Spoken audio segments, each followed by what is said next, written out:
Chicos, hoy vamos a hablar de la hematopoiesis e interpretación del hemograma. Ojalá no sacar el tiempo para interpretación del hemograma.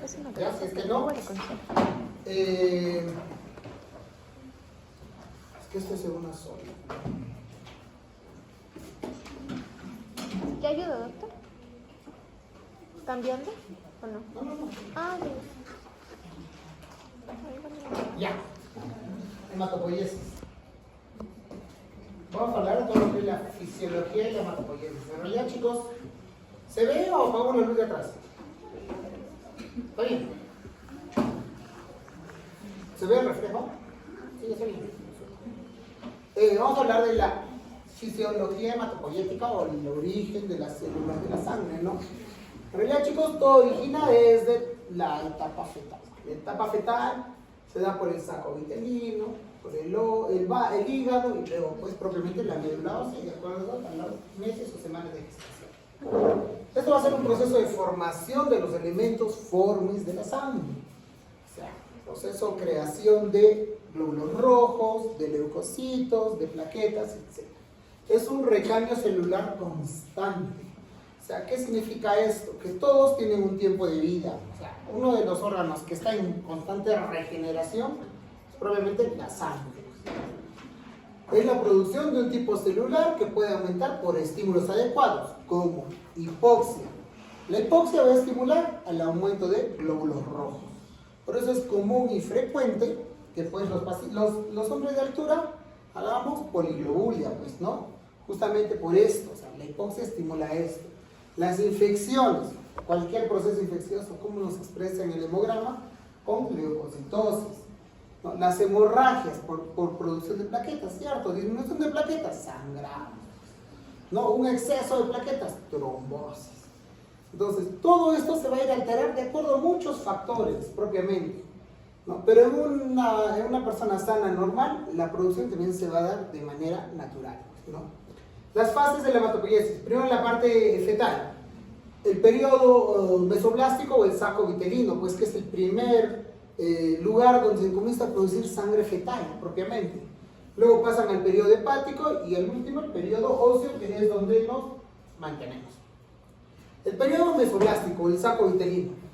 El saco vitelino va a comenzar a producir sangre aproximadamente desde el primer mes o tercera o cuarta semana hasta la semana en promedio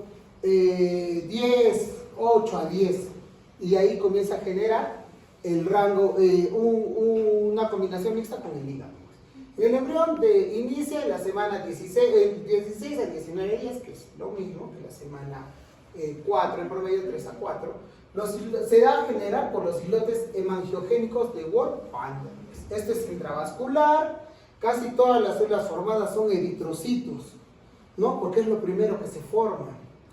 Estos eritrocitos no es como la sangre periférica normal, sino estos van a tener núcleos, son megaloblásticos, o sea, son glóbulos rojos grandes, ¿no? Van a sintetizar hemoglobinas embrionarias como el Wober1, Wober2 o hasta el Portland, pues. Y tienen una vida media corta, ¿no? La vida normal de un glóbulo rojo, 120 días, esta es menos. Esa dura 90 días hasta 60 días. El periodo hepático, ¿no? Se va a dar en el embrión a partir de las 5 semanas, por eso es en combinación. Hay un tiempo que combina y los dos comienzan a producir sangre.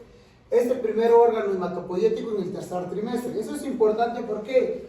Porque acá es donde el bebé comienza a crecer, pues, ¿no? La etapa fetal es donde ya no solamente es formación, como esta primera parte, sino ya acá ya es simplemente crecimiento. Y ¿es el órgano importante? Sí, pues es un órgano demasiado importante, no solo hematopoyético. El hígado a nivel fetal cumple varias funciones que son importantes para el desarrollo, porque hasta por ahí ingresa la sangre materna, pues, ¿no? El cordón umbilical y pasa por lo que son los conductos, la arteria y las venas umbilicales que llegan primero al hígado. Por eso hay un ligamento, ¿cómo se llama el ligamento que va del hígado al ombligo? Redondo, ¿no? Y eso es una obliteración propiamente de esta parte de la circulación. al sexto mes del mes de vida intrauterina ya se convierte en sangre extravascular, o sea que ya comienza a funcionar como la sangre periférica del feto.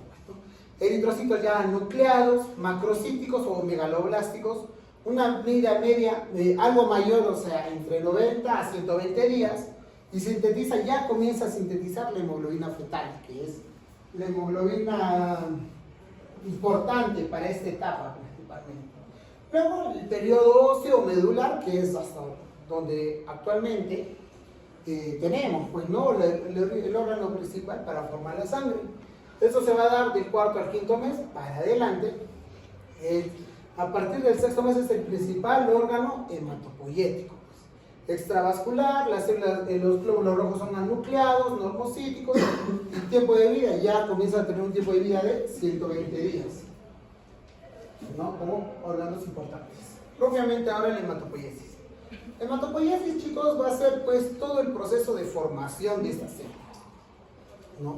¿Por qué? Porque en los únicos lugares donde tenemos stem cells o células madre en nuestro cuerpo es en la médula ósea y en el tejido graso. En otro lugar no hay, ¿no? Y eso cuento también cuando la gente vende, pues te vendo células madre, eso es falso, pues. Doctor, ¿y en el sistema linfático? El sistema linfático es parte de maduración de las células propiamente del sistema linfoide, pero ahí no hay células madre porque no hay regeneración celular. No. Ahora, las células sanguíneas se originan en la médula ósea mediante un proceso de diferenciación y maduración celular. Funcionamiento normal resulta de la interacción entre mecanismos intracelulares y la influencia del microambiente donde se desarrollan las células hematopoyéticas. ¿Qué quiere decir? Que la producción de esto va a ser primero división celular. Lo tenemos claro, porque va a comenzar desde stem cell y va a llegar hasta un producto, ¿no? Funcionamiento normal va a resultar entre la interacción que el medio donde se desarrolla, o sea, dentro del hueso, y los factores ambientales que puedan estimular a que esto se produzca más o a que esto se produzca menos o que haya alguna alteración genética, etc. Ahora, los stem cells tienen la característica principal de ser multipotencial, o sea, que, como lo dijo, capaz de dividirse en cualquier otro tipo de célula. Autorrenovación, se dividen y siguen siendo las mismas. Y proliferación, van a comenzar a generar una mayor cantidad de stem cells para comenzar a producir otras, ¿no? El esquema de la generación de toda la hematopoiesis es esta, chicos, ¿no? De las stem cells, primero vamos a hablar de algo más general. Los stem cells se van a dividir en dos, ¿no? La serie mieloide y la serie linfoide, como dos familias grandes, ¿no? La serie mieloide, dentro de la serie mieloide es la mayor cantidad de células o productos. Entre eso se llama la célula granulocítica, eritroblástica, mielocítica, etcétera, que lo vamos a hablar ahorita. Pero en resumen, esta serie mieloide va a producir glóbulos rojos, va a producir plaquetas y va a producir todo el centro de defensa, como neutrófilos, monocitos, eosinófilos y basófilos. O sea, toda la serie granulocítica. Recuerden, granulocítica en el ámbito de ¿qué? De que la mayoría de nuestras series o de nuestras células van a presentar gránulos. ¿Característicos? Sí. ¿Que los van a diferenciar? Sí. Pero en realidad son dos familias grandes. Igual la serie linfoide, ¿no? La serie linfoide es la parte inmune, la parte de memoria de nuestro cuerpo, pues. Entonces, ¿esto también se origina de las células madres? Sí, pues. Esto a la vez se va a subdividir y van a formar los linfocitos B, los linfocitos T, los natural killer, las células plasmáticas, etc. Todo esto, las patologías hematológicas, chicos, todas las patologías hematológicas de problema medular es una alteración en algún momento de toda esta división celular. Ejemplo, células plasmáticas, producción de células plasmáticas por alguna alteración genética, mieloma múltiple. Alteración a nivel del mieloblasto, monoblasto o eritroblasto,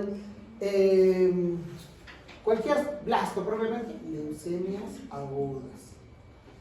Por casualidad, destrucción de las células progenitoras en la médula ósea, una anemia aplasia. alteración genética en una de la proliferación de la serie mieloide y genera una proliferación excesiva, leucemia mieloide crónica. Alteración genética solo de la serie roja, policitemia vera. Alteración genética solo megacariocítica, trombocitosis esencial. ¿Me entienden? Todas las patologías hematológicas se da acá.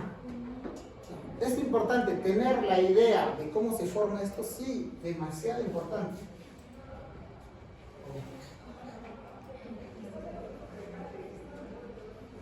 Ya, las stem cells van a ser todas las células sanguíneas provenientes de las células madre hematopoyéticas pluripotenciales, constituyen alrededor del solo 0.1% de toda la población celular. Es una población mínima, pero es esa población mínima capaz de replicarse por sí sola y generar una célula hermana igual a ella, ¿no? Son amitóticas, pueden experimentar episodios de división celular, múltiples episodios, y van a seguir generando otras células subyacentes.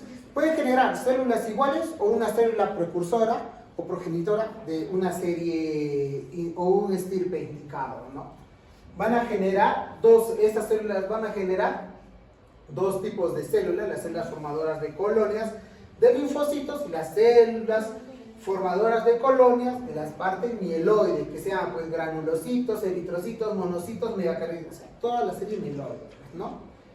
Van a comenzar a formar estas dos células formadoras de colonias. Entonces, como les vuelvo a decir, estas células pues van a tener la capacidad de poder formar o dividir o querer formar cualquier otro tipo de células. O sea, células cardíacas, enterocitos, no sé, epiteliales, blastocitos, etcétera. O sea, la stem cell es la célula capaz de poder generar cualquier otro tipo de tejido, ¿no? De las stem cell van a salir pues las células progenitoras. Las progenitoras van a ser células unipotenciales que van a formar ya una sola línea, ¿no? Entonces acá vamos a saber si es de la línea linfoide o la línea mieloide. Va a ser una actividad mitótica y diferente, depende de los factores hematopoyéticos específicos. Eso es cierto, o sea, toda esta producción, chicos, de una serie, o sea, mieloide, una serie linfoide, va, como les vuelvo a decir, va a depender mucho de la estimulación. O sea, si estoy cursando con un proceso infeccioso, o sea, la médica va a decir, estoy cursando con un proceso infeccioso, voy a producir linfocitos. O sea, los linfocitos no le va a servir. Tienen que comenzar a producir más neutrófilos, o sea, de la serie mieloide. Este paciente está con anemia, ¿no? Entonces, no tengo la estimulación para formar una serie roja o glóbulos rojos. O sea, va a depender mucho a los factores. Las células precursoras, estas van a proceder de células progenitoras y no son capaces de renovarse por sí mismas. Comienza acá a generarse la división celular, diferenciándose en qué tipo de célula quiero convertir, ¿no? De las células progenitoras pasan a las células precursoras. En resumen, ¿no? Las células madre generan unas células pluripotenciales y estas células pluripotenciales van a generar células progenitoras, bien de la serie linfoide para generar todos los linfocitos, o bien de la serie mieloide para generar pues la serie eritroide, monocítica, granulocítica, megacariocítica, etc. Entonces, hasta ahí entendemos que son las dos estirpes bien grandes originadas del stem cell. Luego va a generar unas células progenitoras de acuerdo a un estirpe, sea mieloide o sea linfoide, ¿no? Y de ahí se van a comenzar a subdividir para llegar a generar un sujeto. Surgen dos tipos de células, como íbamos hablando. La eritropoiesis. Comenzamos primero con la eritropoiesis, formación de glóbulos rojos.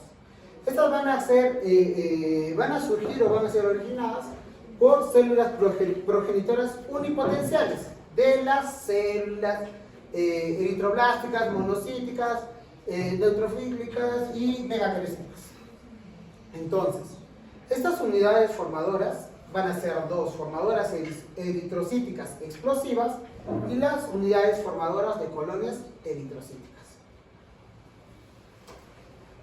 Esta subdivisión, en resumen, va a comenzar en el proeritroblasto. El proeritroblasto ya es la primera célula que va a estar dirigida o o va a estar con las características a querer formar la serie eritrocítica, ¿no? O va a generar un glóbulo rojo. O sea, la primera célula donde va a tener ya las características del glóbulo de la serie roja va a ser el proeritroblasto. Este proeritroblasto va a convertirse en un eritroblasto basófilo. Este eritroblasto basófilo, después de 30 horas en promedio, es un eritroblasto, es un policromatofílico. Este eritroblasto policromatofílico se va a convertir en 48 horas en un eritroblasto ortocromático, o simplemente un ortocromático, o este ya se convierte, acá es donde expulsa su núcleo y se convierte en un reticulocito. El reticulocito es un glóbulo rojo inmaduro, y luego pasa a un eritrocito o un glóbulo rojo. En resumen, ¿qué debemos de saber de esto? El origen. El origen de un glóbulo rojo se da por medio de un proeritroblasto. El proeritroblasto sale de la unidad formadora de colonias de la serie granulocítica, eritrocítica, monocítica, neutrófila y megacariocítica. O sea, de toda esa formación de colonia de la serie queloide, donde se va a alinear para que se forme su estirpe es el proeritroblasto. Y la célula inmadura, en esta serie, nosotros podemos tener o llegar a encontrar hasta la serie de eritroblastos, los ortocromáticos, en sangre periférica. O sea, no es normal tener ortocromáticos en sangre periférica. Estoy hablando de sangre periférica, chicos. Sangre, o sea, las células que ya han salido a la circulación. ¿Ya? Y hablamos de central cuando están en la médula ósea. ¿Ya? Para que me entiendan.